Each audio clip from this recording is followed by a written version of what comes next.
Hello, and welcome to This Week in Games 283, where we read and distill all of the weekly game industry news so you don't have to. All right, here's what we're covering today. We actually have a lot. We were a little hard on anime, so we're going to talk about that.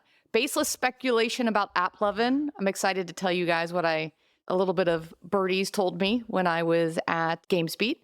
Take-Two earnings and the GTA 6 launch date window. We speculate on the reason for Squadbusters' road to the massive 40 million pre-regs. I don't know if they hit it yet, but they're close. Phil can't wait to talk about xDefiant. Yeah. Mishka, for some reason, covers ab creative, but that's cool. You can do my job. That's I love it. I love totally it. Fine. Yes, really. We're role-playing. Yeah, exactly. Cosplay today. All that and more on today's TWIG. So, hi, I'm Jen Donahoe, strategic marketing consultant at Beta Hat and Jade Inferno. And today we have Phillip Black, game economist at Game Economist Consulting. I'm now a member of the Solopreneur group. That's my new title. Solopreneur cast. Yeah. Eric Kress, principal at Gossamer Consulting Group. What's happening? Also a solopreneur. Also so 10 years now. The Alliance. Living the dream. Hey, me too. I'm not quite at 1 year, but I'm maybe 9 months or something. Mishka Katkoff, also solopreneur, king Yes. of deconstructor of fun, Of the realm of one. organizer of supper. Actually, I got a lot of really nice feedback about the supper clubs at Gamesbeat. Many people would like and love to have that in their cities. So that's your new hobby, I have to insist. That's my new hobby. Feeder of people. Yes. of Yes, of there game you go. executives. Out of all of them. The ones that eat the most free meals.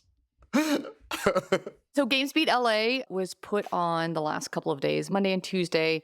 I am losing my voice because it was just chock full of people that I got a chance to see in person. A lot of fans of the podcast wore my swag. And so that was, a lot of people like the jacket, Mishka, and want versions of the jacket, even though you don't. That's fine. I got beautiful jackets. Like, I want to wear my I know. not I know. expensive, but, nice jackets. All right. So a lot of great feedback actually on some of the presentations. So Gamesbeat will put up the videos a little bit later, but Will Wright was there talking about his new game concept. The Call of Duty SVP of marketing, Tyler Ball, was there. The Scopely co-CEOs, so Walter Driver and Javier Ferreira. So I got a chance to connect with him before he did the presentation. They all listened to the pod, which was really fun, and they really appreciated all of our support and reviews of Monopoly Go. So that was nice to get that little bit of a, we're not dumbasses. Overall, the focus was a lot more on the business side of things. A lot of senior folks attending. Kress, Mishka, like, I know it's tough for you, don't love LA for many reasons, Mishka, but maybe consider coming next year. I could have come. That's relatively easy for me. I always kind of like confuse like Gamesbeat with Pocket Gamer, and Gamesbeat's actually much more my style. So Yeah, this was really up your alley. And for the record, I like LA. A couple of times almost moved there. My sister has been living in LA for 25 years, so I like LA. Okay. Had a great dinner, and I sat next to this guy, Ben Cavlo, who is former Netflix Games. He had a lot of little tidbit insights around what he used to do there. He has only positive things to say, but it was fun. But more importantly, he's running a new publisher called Midwest Games, and his mission is to create an inclusive studio in the Midwest of the U.S., which is Green Bay, Wisconsin. Known game development hub. yeah, Actually, it fucking is. Nexus, dude. Fucking all the Nexus of game cheeseheads. development and fucking the shit. Yeah. Next tech hub. So ironically, it is. When you Oh look my up God. the companies that are there, Managers. all of the big companies have offices in Green Bay. And so this was kind of, I was like you, I was like, what? And I said, well, who's going to want to move to Green Bay? And all of these different things. There are actually a lot of companies setting up shop there because there are a lot of colleges and a lot of cheap labor, right? Because it's not LA, it's not New York, it's not San Francisco. And so really interesting approach. So I gave him a lot of kudos for that. I also met up again with the guys from Garden Interactive. I don't know if you saw their demo that they did last GDC, but they have, they are that game company. So Sky and Journey, they are just, I'm in love with them. They're so adorable. And it was one of the best kind of chats with a game company who, we always kind of shit on the big companies who they raised 31 million for their Series A. And I think they deserve every penny of it. And I'm excited to see what they're coming up with. I think they have some playtesting happening later on this year. Eric was not positive about them when they got their seed round. Yeah. Eric, you were not positive about that. You're like AAA. Lightspeed investment. This is going to take so much money to get to market. Which company? Funding these AAA Gardens? Gardens Interactive. Actually, Gardens is the only one that makes a little bit of sense because they actually had a prototype and something to show that was a kind of a proof of concept. And the people that saw that, even people that I know that and really respect, were like blown the fuck away. That one made more sense. It was some of the other ones that made far less sense, and we're going to see some bad juju on that in the next couple months. So yeah, and Eric wasn't talking bad things about the games or the companies that were funded. He was more talking about that, is this a VC case? Like, he was totally discussing it from the perspective of venture capital, not even as a business. So I just want to make that mark for Kress. Wow. Fucking Mishka's coming to my defense, dude. What's happening? I know. No, I'm listening. I'm listening because people are like, there's a difference between good business and a good venture capital case. And a good business doesn't mean good venture capital. Thank you. That is 100% accurate. All right. Yeah. Oh, well done. I think this checks both boxes, in my humble opinion. This is the one we should keep our eye on as one that can actually do it. All right. So I do think at some point soon we should have a new AI segment, because I saw two really freaking cool AI things. Number one was a startup called Cyberver, Cybever. So this was so amazing. It's text to a 3D environment. So you type in, I want a forest in Finland with Mishka running around, and it actually created the environment in 3D that you can export into or import into Unity or Unreal. So you could use it for game production, but you can also use it for marketing. So it's like rigged. It was really super cool. The other one I saw was called replay.io. It's replai.io. So an amazing solution for UA creative and testing, where it takes all of your UA and it tags all the different parts and pieces, and it finds out what's working best. And then it cuts together new creative automatically without you having to do anything. You plug it into your UA system and it tests the creative for you, all of this automatically. So amazing for companies that are really looking to kind of push, who are spending a lot of money on UA and need to keep that pipeline going. So two super cool things. So finally, sorry, going a little bit long, but Kress, you're going to love this. I heard some chatter about why Applovin is crushing it. And the baseless speculation is that, well, first of all, remember a while back when Applovin purchased Adjust? Adjust is an MMP like Appsflyer. It's an Appsflyer competitor.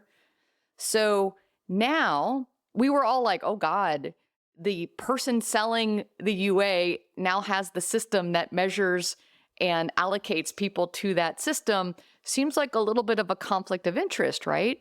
So finally, we might actually be seeing that, because people using Adjust are like, wait, almost all of my inventory is going to Applovin. Let me see if I can try to plus up what's going on with UAC, Google, or with Snap, or with some of the other vendors. Wait, I don't think I can actually change that allocation. So the questions coming up are, is Applovin throttling or over-directing traffic to Applovin, which would cause their numbers to go up dramatically? Look, there's lots of complexity around why they're doing so well, and I don't even begin to understand it all. But I know Adjust and Mopub were two like key acquisitions that have made their product far more compelling than anything else out there, particularly Iron Source and Unity. I will say, the one thing I did forget to mention last time is that there is a notion that I've talked to like at least a half a dozen UA people, is that Applovin is extracting shit tons of margin out of this business to the detriment of the publishers themselves. Well, in that type of situation, the publishers are going to look for alternatives ultimately. But right now, Applovin is the only game in town, right? If you really wanted to do like targeted UA for core type of experiences, there is no other option than Applovin. Everyone else is not performing as well, even Facebook. So, but in theory, other competitors will arise, but we will see. right? But that's what makes this whole industry so interesting, right? It's like the winners and losers, ups and downs. But man, never bet against Adam. That's kind of my rule of thumb from now on. That guy's ruthless, dude. These fucking guys, I swear to God, these guys are just fucking ruthless, dude. They'll do whatever it takes, you know? And I never count. You always got to look at the top and see, well, who's running the ship, because that's who's going to win, you know? Yeah. You think John Riccatello is going to be as ruthless as Adam? No fucking way. No fucking way, dude. He's a nice guy, dude. Relatively. So two things on that. One is it depends on the company. So I've been talking to folks where Google is still working incredibly, incredibly well for them. And Google is 70% or more of their business. So I think it depends on the company and their genres. It's dependent on the genre. It's dependent on that. And number two is the other kind of insight that I heard was keep your eye on Israel, because all of the ad tech and the innovations start in Israel and start with Playtika. They like literally are all in the same area. They get that innovation first, and it usually goes into Playtika first. So keep an eye on what they are doing if you are... It's also in theory with all the Iron Source guys, if they start splintering off and creating their own ad tech companies, then they could start building competitors. But I don't know. Applovin really has this huge advantage that no one else seems to have. So we'll see. All right, moving on. Yeah. Moving on. Chilling. That was my Gamesbeat recap. Thank you for putting up with that. You know, short chill. So the joke, solopreneurship, I did an episode with Mate. I enjoyed conversation. So that started off with Mate posting this sort of a blog post about his journey as a solopreneurship. So we jumped in on a podcast and I had a fun conversation with him. And then we have a deconstruction that dropped in this Monday on Applovin's latest puzzle game called Modern Community. And this is by Amicon, and it's diving deeper into differentiation through narrative. So this is an interesting topic, interesting game, because puzzle category, as we know, is incredibly competitive.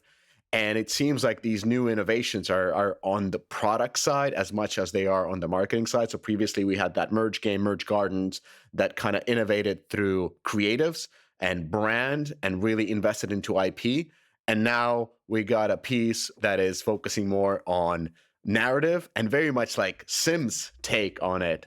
And go out and check it out, read through it. So this is Applovin's latest puzzle game. And of course, they had Project Makeover before that, and Matchington Mansion, the sneak Applovin game that originally came out and challenged Playrix head to head. So very interesting company and very interesting to see what they do, because of course they're masters of user acquisition and scaling.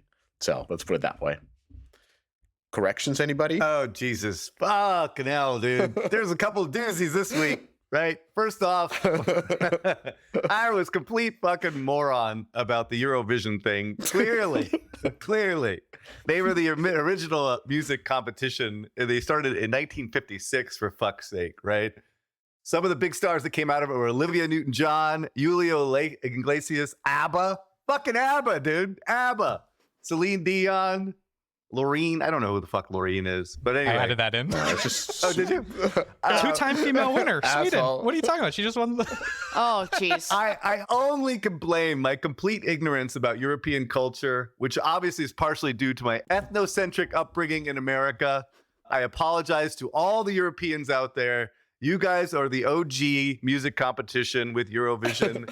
Fucking American Idol is a piece of shit compared to Eurovision. All right, moving on. Have you seen any of it? Did you see the No. Will Ferrell movie? Have you seen the live competition? That should be your real correction. That should be your punishment. Watch the Will Ferrell movie. It will tell you everything about Eurovision. I feel like I'm relatively well versed in pop culture, but I missed this particular one. You have to understand, I have watched American Idol with my wife for the last 20 years. Like, it is crazy. Like, we watch every season. So it's like, anyway, moving on. All right, second correction. Anime. Wow. You know, there are some big, huge fans of anime out there. I just want to clarify one thing, right? One is that when I said anime objectifies girls and women and is creepy as fuck, I didn't mean all anime objectifies women and is creepy as fuck. There are many styles of anime out there that do not objectify teenage girls. I will also reiterate what Phillip said, is that there is no doubt that anime is getting more popular in the US and Europe.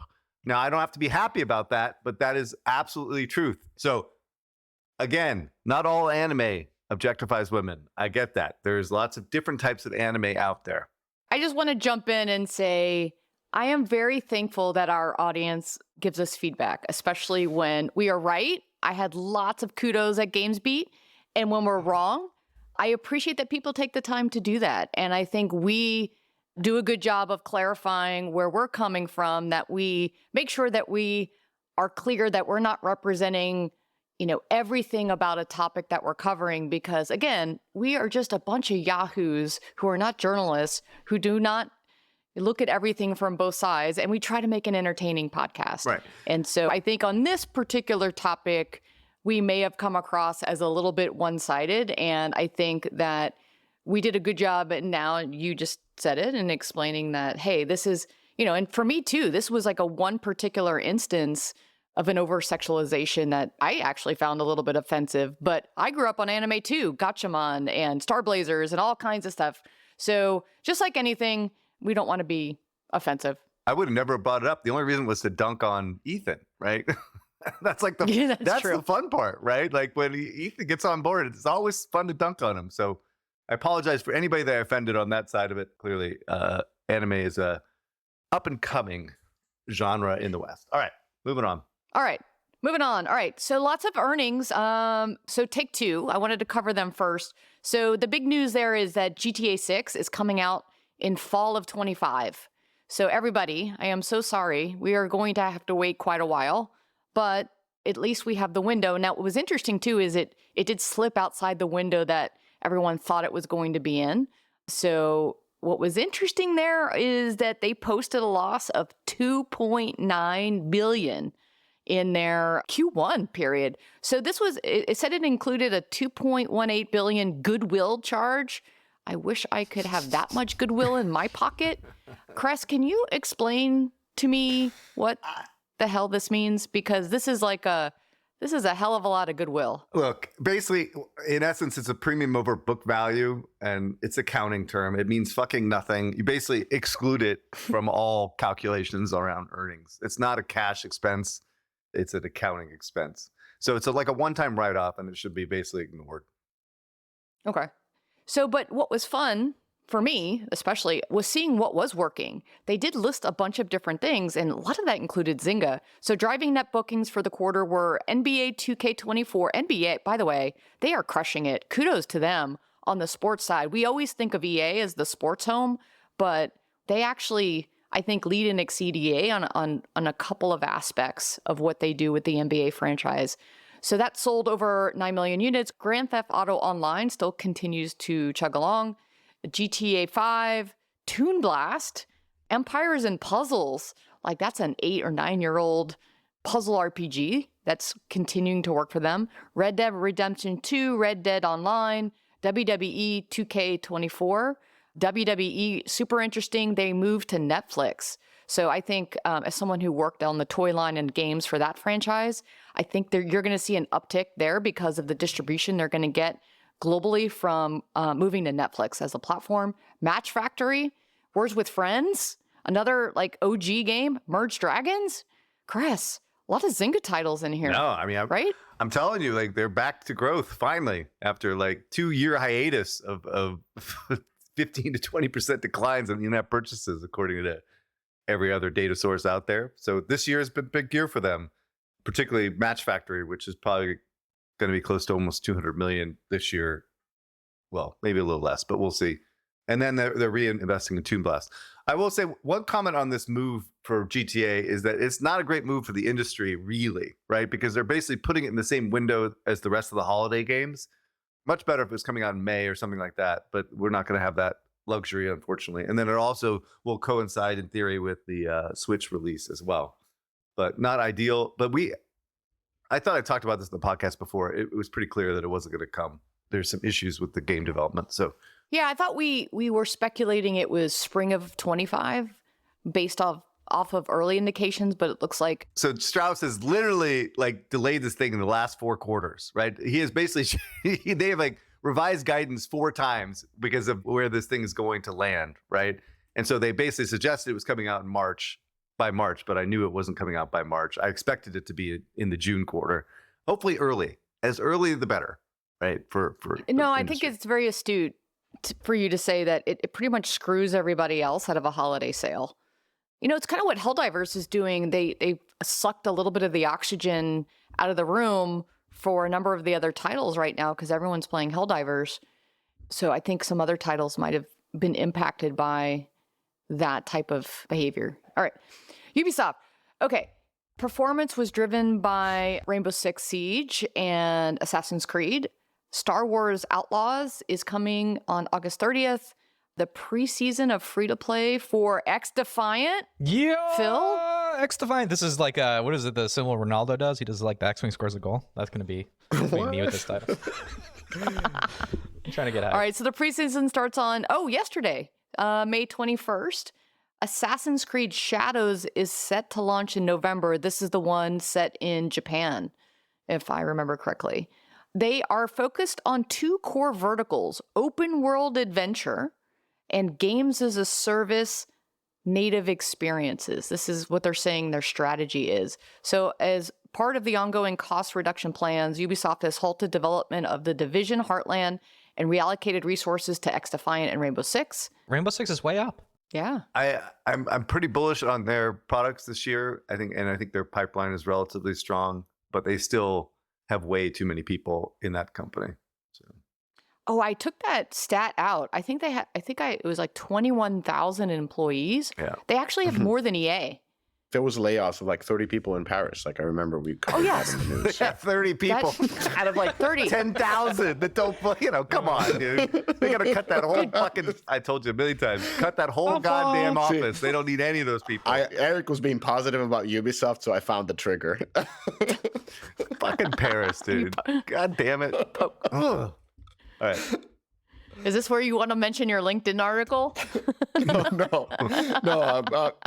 I don't know. People are so divided about everything. It's fine. Check my LinkedIn. I'm so in the doghouse with the Europeans. I'm so happy I didn't put that fucking post. Put that fucking post up.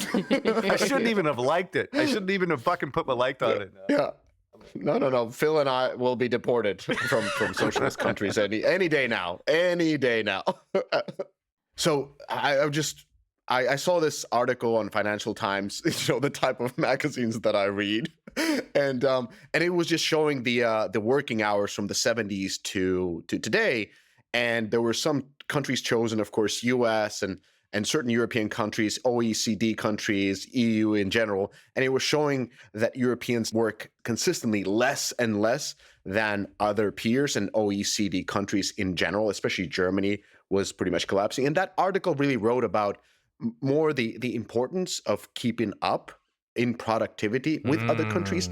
And it wrote about the regulations that European countries tend to have. For example, in Finland, if I wanted to drive Uber as my second job, the government would tax me 50% for doing a second job, discouraging me for wanting to have two jobs. What kind of a swine that person is to even dare to do more work than the government wants him. So anyways, I just posted, not that, but I posted basically a conversation I had about a developer at Gamescom asking about a 4-day work week. And my point of view is that luck is the most important factor for success, but the second most important is hard work. And I just feel like if you consecutively work less than everybody else, it's unlikely that you're going to succeed in the long run. That's it. I don't think that's controversial. I have no fucking comment at all. None. Zero. Moving on. Okay. Moving on, please. Yes. I can't have another correction like today. No, right. Let's stop talking. Yeah, we're going to have a big correction next week. Okay. So Tencent, Q1 revenues were up 6%. They cited growth across Honor of Kings and Peacekeeper Elite. In addition to those two big titles for them, they had several domestic games that had high gross receipts during the quarter. Fight for the Golden Spatula. This is TFT in China. So I'm shaking my fist in a good way because that was a game that I worked on. Crossfire Mobile, Arena Breakout. They also cited Supercell doing well from Brawl Stars in particular as part of the Tencent. So I thought that was really cool that they, everything that we've been talking about Brawl Stars and how successful that's been is going I'm surprised up. they didn't mention Dungeon Fighter. Aren't they publishing Dungeon Fighter? I thought so too. The mobile SKU. Maybe I missed it Okay. in my brief recap. That's a big Could have release. It been. just released in China like 2 days ago. So we'll see. We'll see. So collabs of the week. If you ever go on YouTube and you want to like listen to some lo-fi music when you're like working, there's something called Lo-Fi Girl, which is just this kind of cartoon Anime. No, not Anime. yeah, Not sexualized at all. Anime cartoon girl Completely closed. to lo-fi music, right? So Fortnite, I don't know if I should troll them or think this is brilliant.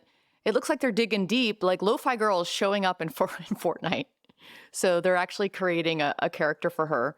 Something else going on, the layer licensing guys in Australia. Love these guys. They're super cool. They have a platform that allows you to go and work with them if you want to do like a collab in your game. And they have all these licenses to choose from. So they did an article that Mob Control, the game Mob Control, has a pretty cool Transformers collaboration that worked really well for them. They shared some data. So if you're looking for ways to showcase why these are good for you, check them out. Transmedia of the week, Five Nights at Freddy's 2 is coming in December of 24. That is a awesome game that went out as a movie and did really, really well, especially with that younger audience. Elevate your game development with Heroic Labs, the cutting-edge platform for building multiplayer games. And you need an edge to be successful in today's gaming landscape. Their scalable Nakama server empowers you to create compelling, real-time multiplayer experiences effortlessly. Benefit from features like in-game chat, leaderboards, matchmaking, and more, all designed to enhance engagement and retention. Whether you're developing for mobile, console, or PC, Heroic Labs gives you the tools to bring your community together. Unleash the full potential of your game with Heroic Labs, where every developer is a hero. This podcast is brought to you by Data Anime. Now, you're asking, didn't they get acquired by Sensor Tower? They did, and that's awesome. Here's why. Whether you loved using Data.ai or Sensor Tower, the combined company will offer customers even stronger and more detailed insights on the full digital customer journey. Exciting times lie ahead as Sensor Tower and Data.ai join forces. Go to Data.ai or SensorTower.com and get on board with undeniably the best data partner in the business. Now, back to the episode. So, Mishka, let's do investments. Yeah, so let's start off with the media investment. So IGN Entertainment acquires Eurogamer, Game Industry Biz, VG247, Rock Paper Shotgun, and more. This acquisition will make redundancies across Gamer Network, and I actually saw some Game Industry Biz people posting on LinkedIn that they had been laid off. So just reaching out, if some of the writers, as they are, have a sharp mind, great writing skills, passion for the industry, unique insights, reach out. I think we can accommodate more writers on Deconstructor of Fun for sure. Will be interesting to have a conversation. We are growing independent media. Next part, so Sweden-based private equity firm EQT is also a venture capital investor, is in advanced discussion to acquire UK-based outsourcing company, Keyword Studios, for approximately $2.8 billion. In 2023, the studio, Keynotes, generated $844 million in revenue and about $139 million in EBITDA. Keyword's active M&A strategy facilitated a big part of its growth. Since 2019, the company has closed 30 studios to expand its capabilities and add new technologies and services to its offer. So like a successful embracer strategy almost. The interesting part about this news is not only the size of the deal, because that is a very good for the industry. We haven't had big M&A deals in a while, but it's a trend about private equity VC buyouts. So this is being seen overall in tech. And the original idea is like startup founders and shareholders, they used to hope until 2022 for that flashy exit that we saw a lot during that time, or a public market IPO. But now these companies are increasingly being swallowed by the private equity instead. Why this is happening is because the valuation is pretty crazy for all these companies. They're raised early. They raised at a very, very high valuation. The IPO window has closed down. So you can't really, nobody's going public at the moment, really. And venture capitalists who invested originally at those valuations are very conservative in deploying capital, especially growth capital at later stages. And now the whole shift is from blitz scaling, just get revenue at any means possible, buy as many studios or whatever it is, to show revenue growth. That has been flipped inside of a quarter for studios to be more profitable and show basically quarter over quarter earnings. Then there's, of course, elements of fun, time, life consideration. If VCs have invested, they have to exit in about 5 years, etc. So private equity's appetite for technology, especially software, has been increasing. And private equity, unlike venture capital, is a very active investor. So once they come in, they focus on operational improvements.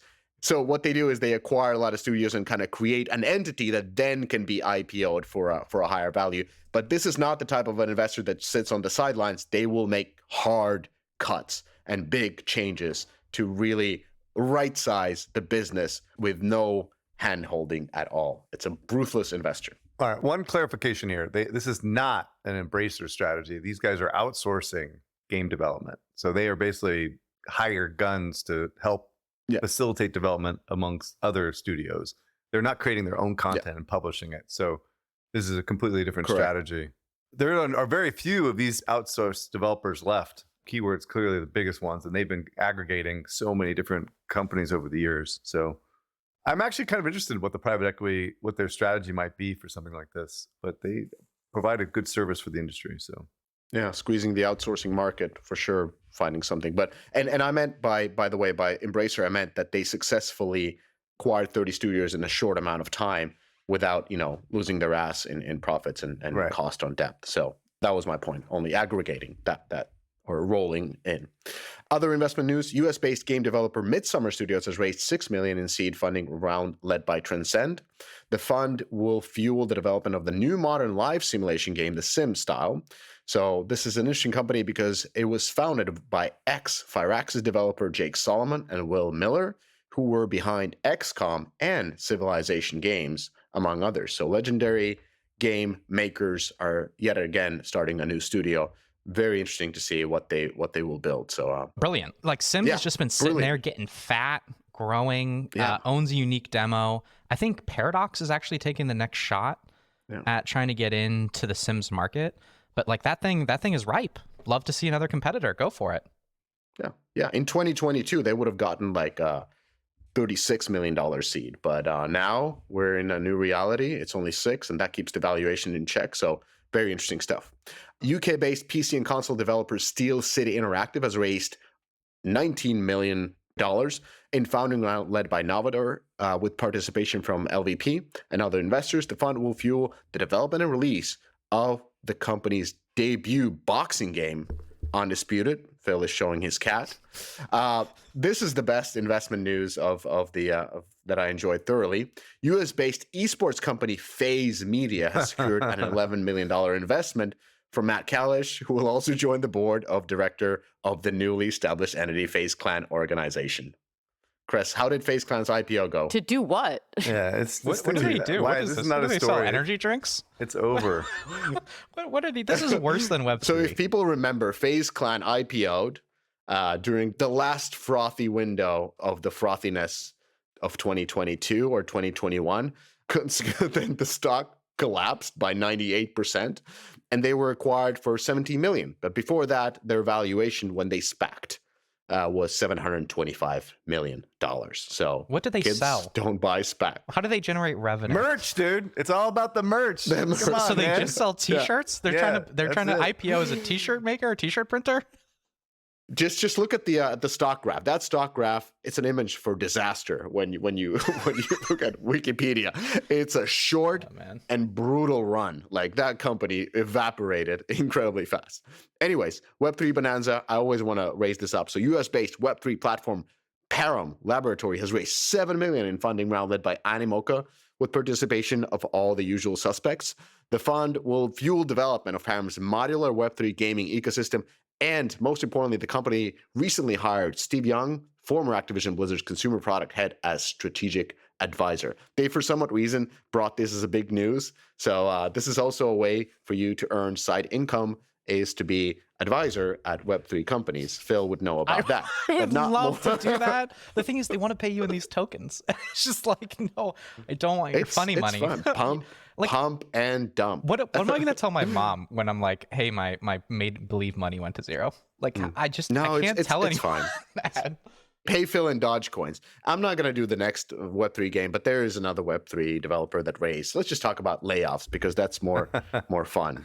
All right, Baldur's Gate 3, on a positive side, opened up a new studio in Warsaw called Larian Warsaw. Seventh studio, right? So much for not being a AAA company.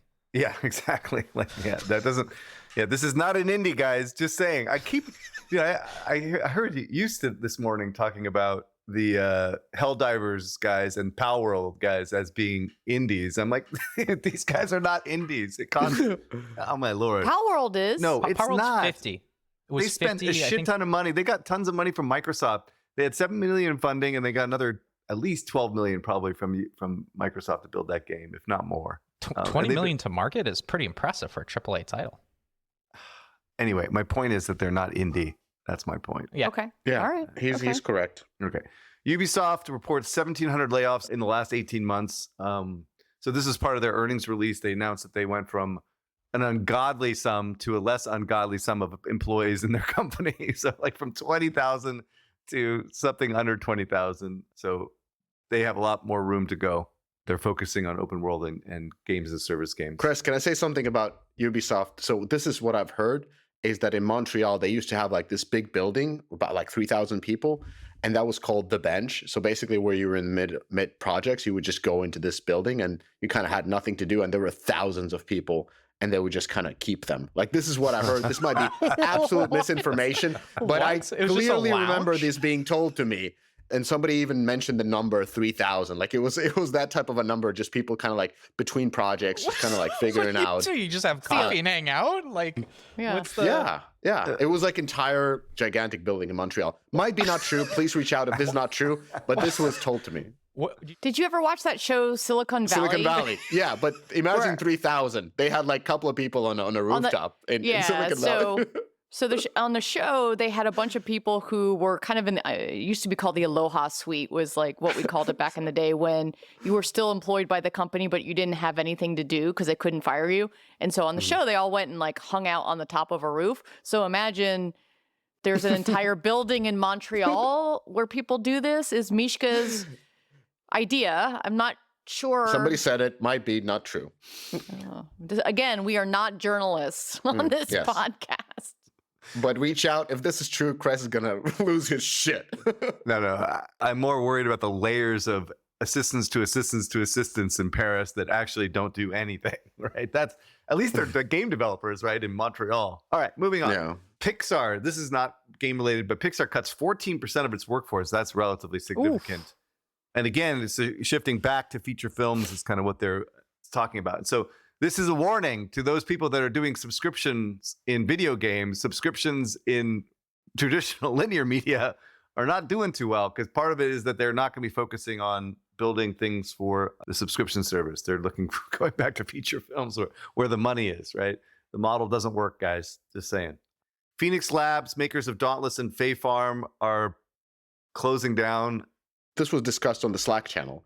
So I have no other information that was on the Slack channel. So the conversation that on DOF Slack channel was that there's an undisclosed amount of people being laid off from Phoenix Lab, and apparently a lot of games that were in development, which they had quite a few, or a handful, have been ceased to be in development. So according to the people that were posting, and this company is known for Dauntless, which was it was like a free-to-play Monster Hunter game, and Fae Farm, which I believe did pretty well on Nintendo Switch.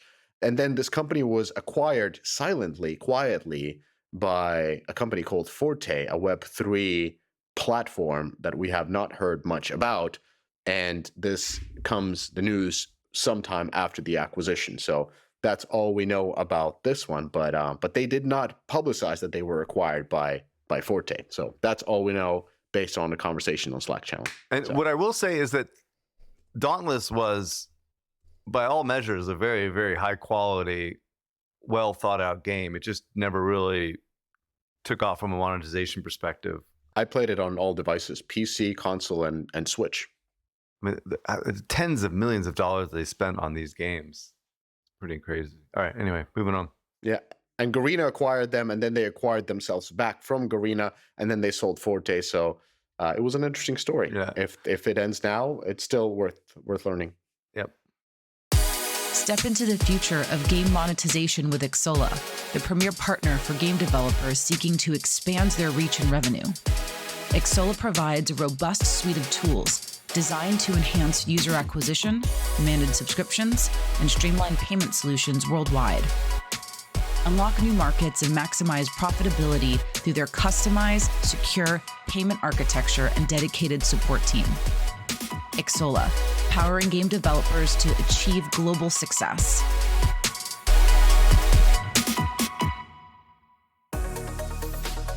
This podcast is brought to you by Appsflyer. In today's digital world, understanding your app's journey from discovery to download is more than just insightful, it's essential. Enter Appsflyer, the leader in mobile attribution and marketing analytics that allows you to measure the full potential of your marketing efforts, making every ad dollar work smarter. With Appsflyer, that's your new reality. Dive deep into data-driven insights that reveal exactly where your users come from and how they'll interact with your app. Appsflyer, where your app's potential meets performance. All right, let's talk games. Phil, lots of stuff this week. Yes, and as we were talking about last week, they had passed, Supercell passed its 30 million pre-registration number for Squad Busters. They added a 40 million milestone for players. And Jen, I think you were checking out about how they've been able to achieve this number. Ooh. There's a little bit of cross-linking or cross-promotion. So this is super cool. So inside of the game, inside of Brawl Stars or Heyday or any of the Supercell's games, so number one is all of the games are running a promotion to support Squad Busters. So if you go and you pre-register for the game from inside of a Supercell game, so you go to the news section, you see Squad Busters, you scroll down, you hit the button, it takes you to literally go and pre-register the game. I don't think I've ever seen this before. I am pretty sure that this is a brand new feature from the platforms, definitely from Google Play, that allows you to pre-register a game from inside of another game. What a holy shit moment to allow you to cross-sell this, especially across the portfolio. So if you're a Scopely, if you're somebody else, you should be calling up Google and Apple and being like, how do I get this into my next game to be able to do this? But they've set up an event structure. They've done a really nice job of making a fun event that makes it rewarding for you in your current Supercell game to go and pre-register and take part in the Squad Busters event that's going on. So like kudos to the marketing teams and the game teams for really integrating that. I think that all of this event, when we look back on it, is going to be why, I mean, they are doing a lot of media, but this is a key reason, I think, organically, that is going to lead. I don't think they can track it. Maybe they can, but super interesting. Sorry. And it'll launch next Wednesday. Squad Busters will be going global, and we actually just recorded a podcast, which will be going out, and I think we're having a piece on the website, right, Mishka? Next Monday, we'll have both the podcast with 3 solopreneurs on that podcast with the blog post coming out. Will you shut the fuck up with the solar entrepreneur thing? Seriously. So I love it. The question is, will this game make money? That's all I want to know. Absolutely. It's going to make a lot of money. We were talking about on the podcast, and we'll have more to follow up on this, but Supercell has not been a great investment for Tencent. It's not looked great. Brawl Stars is hot right now. That's a part of the narrative as well. But for them to reach record revenue annually for the year, so their highest revenue on record, this game needs to do about 250 million. And when you look back to Brawl Stars, I think you can absolutely get there. It has a really interesting economy model. Consumables are a really big part of this. It's its own genre. It's highly accessible. I think it's going to get portfolio high download volume based on the IP. I'm all in. I had multiple versions of this piece, and I kept editing it, and it became more and more positive as I played more and more. I kept having to delete things, and they have made me into a believer. All right, they're back. Yeah. Wow. Okay. Yes. Big way. And not only that, I would say the game has unique scalability. So I think as they increase headcount, this game is going to respond to increase in headcount in particularly beneficial ways. I don't think all games respond equally. They have very clear content pipelines, just like a match 3 game. Like, how can 2,000 people work on a King game? Because match 3 has very defined content pipelines that make that possible. And I think this game has similar effects that will be interesting to watch. Another game that's launching very soon is Multiverses from, I don't know, the Crypts, the Freezer, whatever it may be. This was a PvP fighter that was by WB Games. It included a lot of their IP, not so dissimilar from Squad Busters. By the way, Squad Busters is 2 separate words. That's one thing that's driven me nuts. They can't just like make that one word for some reason. But Multiverses is coming out. Let's see how it does. It's later this month. It's going to be launching as a free-to-play product. Remember, they did some paid SKUs when they were in soft launch, I guess soft launch early on, beta. They're coming out. They have a new PvE mode that seems to be a part of the big update. And I think this is actually going to be a moment for 2K or 2XKO, which is Riot's free-to-play fighter game, which is coming out later as well. Can you sustain one of these as a live service game? I know we've seen Brawlhalla, which has been a live service fighter. We've seen some of the more traditional ones like Tekken and Street Fighter, but I don't think we've really seen a free-to-play success here. Be really interesting to see how this one does. And to be fair, it's more of an arcade brawler, more similar to Super Smash Brothers. The Nintendo game, yes. Super Smash Brothers. In terms of charts for this week, Ghost of Tsushima debuts at number 2 on the Steam chart. This was another PlayStation title that is a part of their porting strategy. We saw Hades 2. We were covering that last week. It's in early access. It has dropped this week from number 2 to number 8 on the bestseller charts, which is actually a pretty large drop, I think, for a really hyped IP. And I don't know if I'm sweating right now, but I also found out that the original Hades was up in terms of PSU, and it actually was higher than Hades 2. So they might be running a sale. There might be reasons that this is getting reactivation. We see this with franchises. People go back and play the other games, as we know. But it was striking to see that the original Hades is doing more than Hades 2 right now. Helldivers 2 maker Arrowhead Games has announced that they want to slow down their update pace, which I thought was pretty interesting to hear. They quoted as saying, "We want to take some more time for this one and potentially between future patches, since we feel cadence has probably been a bit too high to be able to maintain the quality standard we want and you deserve."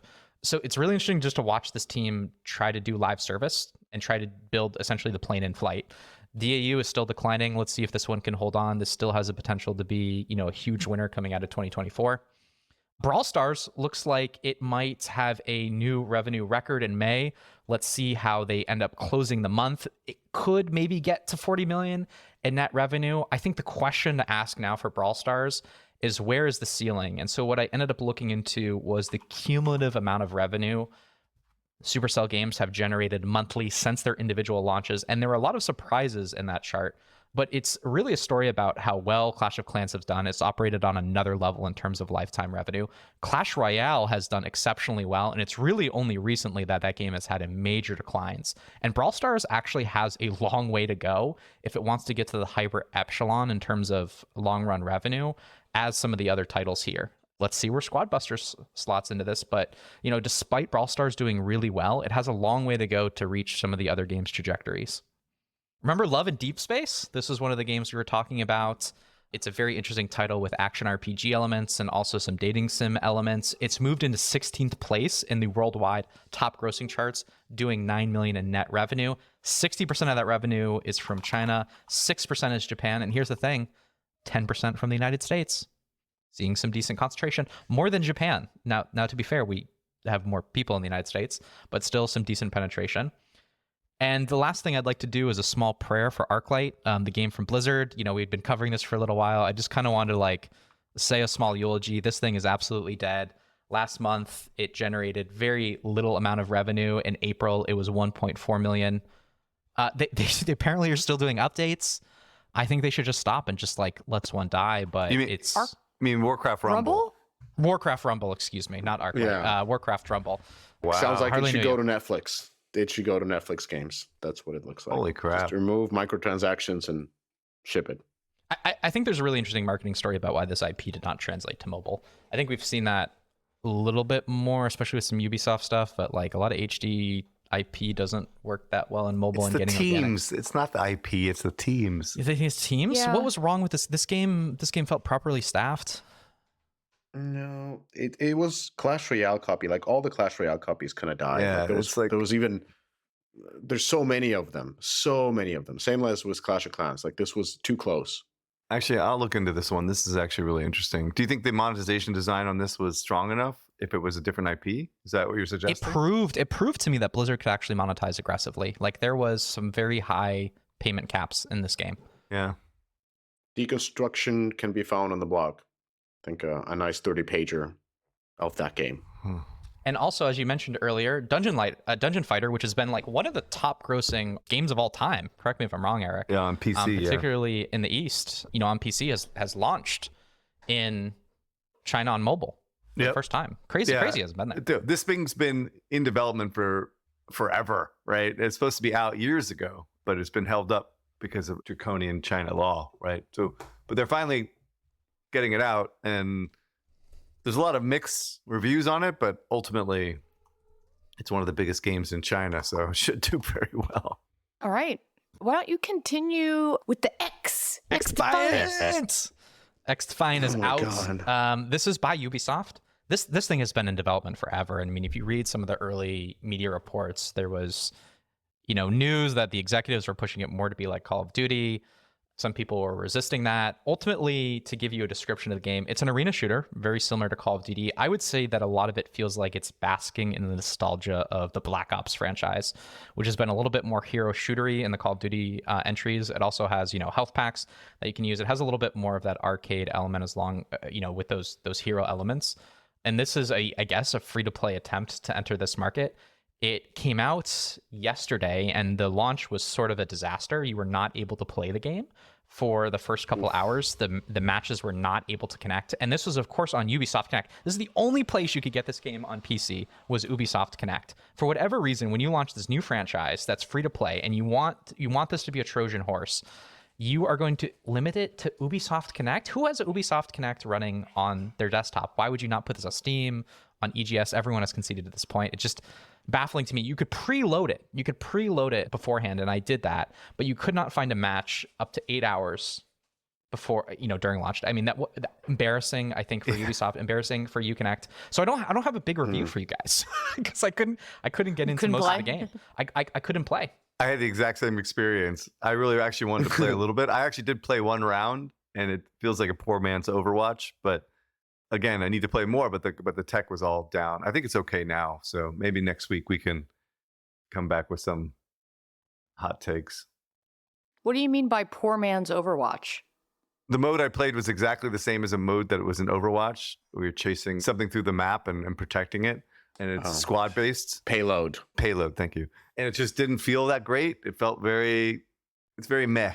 There's nothing really too unique and interesting about it. Versus Overwatch, which had these amazing over-the-top characters and insane different powers and stuff like that. Like, this seemed like a just dressed down Overwatch, but we'll see. There was a YouTube comment that called it looks like a Xbox 360 game, like the graphics. And I actually don't disagree with that. It has a certain sheen to it. I mean, and here's the thing, like, ultimately, arena shooters are in a really bizarre place. There aren't a lot of arena shooters right now. Like, Halo is down in the dumps. Call of Duty exists, but what has been Call of Duty's growth factor? It's been Warzone. Like, that's been the big growth of the franchise.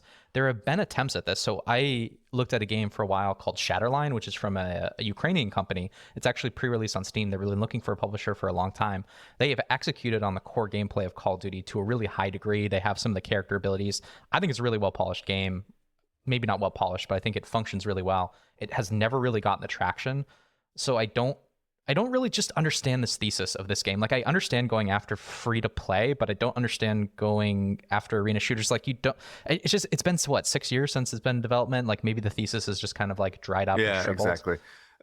I do want to reiterate the fact that maybe I overemphasize and this conspiracy theory stuff, but the fact that it's not on anything but Uplay Connect is a sign of big problems at Ubisoft, right? Like, how in the fuck can that decision actually be made? If you're building a free-to-play shooter in which distribution is critical, you put it on everywhere, right? You don't limit it to the smallest fucking footprint service on the planet, right? Like, it's crazy. It's crazy. So from my perspective, it just shows like how disconnected people that are making decisions are. I can't imagine the team wanted this just on Uplay, right? On PC, right?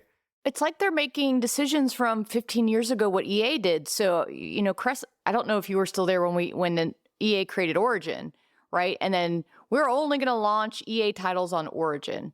And then look at where we are today, where FIFA and everything, FC and everything else are on Steam and on Epic Store, because this very point has happened. And Ubisoft is like, let's be EA from 15 years ago and force people to our shitty platform. Look, and it's not that I don't get the strategy. I totally get it. They want to build up Uplay, direct relationship with the customer, blah, blah, blah, blah, blah, 100%. But we are far past that. That was over 8 years ago, 5 years ago, 6 years ago, and you can whatever. still use Ubisoft accounts in Steam. That's what blows my mind. This has been kind of the negotiation. This is how EA got into it, is there's a thin client. Origin runs behind the scenes, so you don't need a separate installer.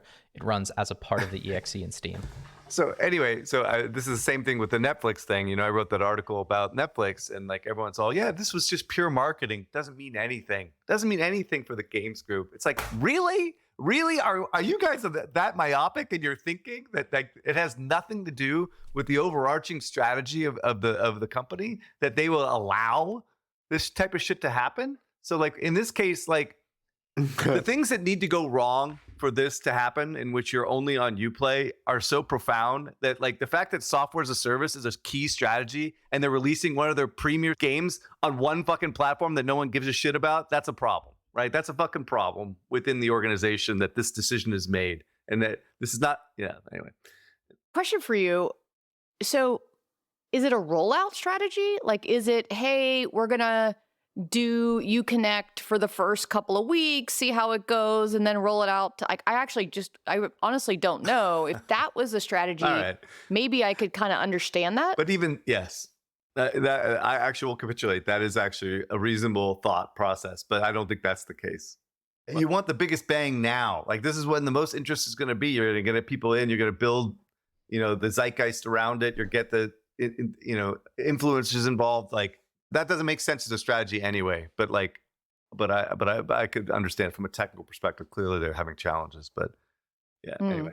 Now, on the arena shooter, we didn't talk about this, but Marvel Rivals out of NetEase was in a closed alpha from May 10th to May 20th, and the general kind of vibe and buzz around that has been, talking about an Overwatch competitor. That looks pretty cool. So it's interesting. The other one piece of news we don't have in here was Valve's game is starting to get leaked. We're seeing early screenshots. Deadlock? Yeah, we're starting to see some of that, which is supposed to be a third-person arena battler. I think there's a huge jump between first-person and third-person. I think that's a bold decision. I think that also changes the audience to some degree. I'm sure there's a Venn diagram that overlaps them. But I think what people are trying to make sense of is Smite, which has been around forever, which is kind of a third-person MOBA, which has been on Steam. And there's been kind of, one direction you can take it, which is let's go in terms of Paladins, which is from the same company that makes Smite again, where they don't have little creeps that you're trying to attack, but you still have these characters, these RPG elements, a lot of in-round progression. I would separate those categories. I think they're operating in different genres. I wouldn't put Marvel in that same category as arena shooters. Maybe competing for the same pool of players.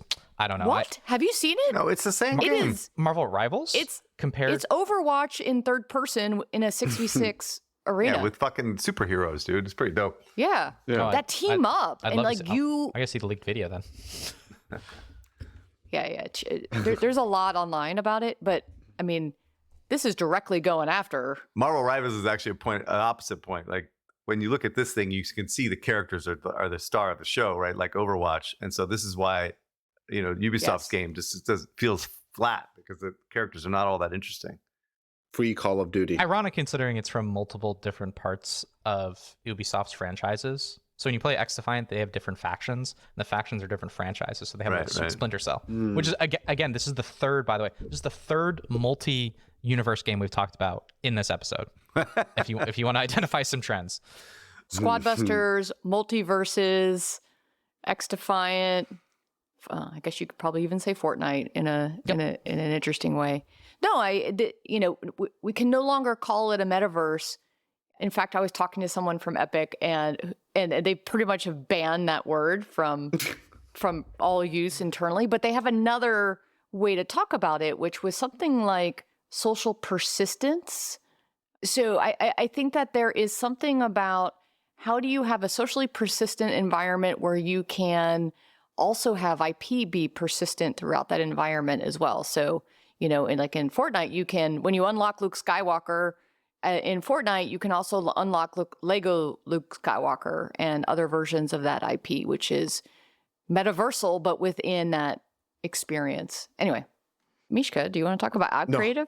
Yeah, let's just take this home with ad creatives. By the way, when you guys are talking about metaverse, all I'm thinking about there was this event that Sufert and I were actually sitting next to each other.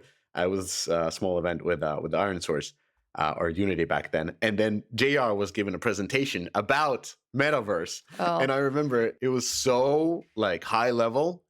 And then after the presentation ended, he ran away.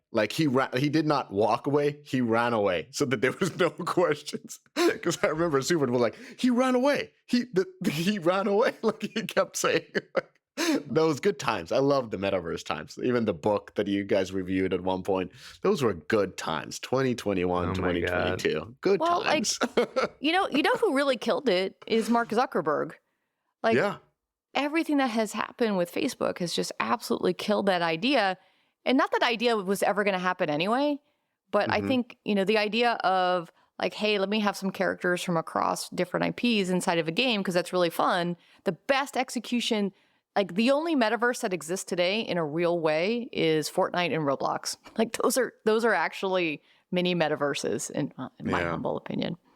But so on the ad creative side, can we just say, reference people to the article, any top? Yeah. The State of Ad Creatives in-app marketing 2024 edition. It was a really interesting. So I try to read a lot of these reports, and this one was definitely not in my wheelhouse. So hence I was reading it thoroughly.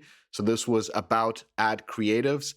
It had a lot of interesting tidbits and information.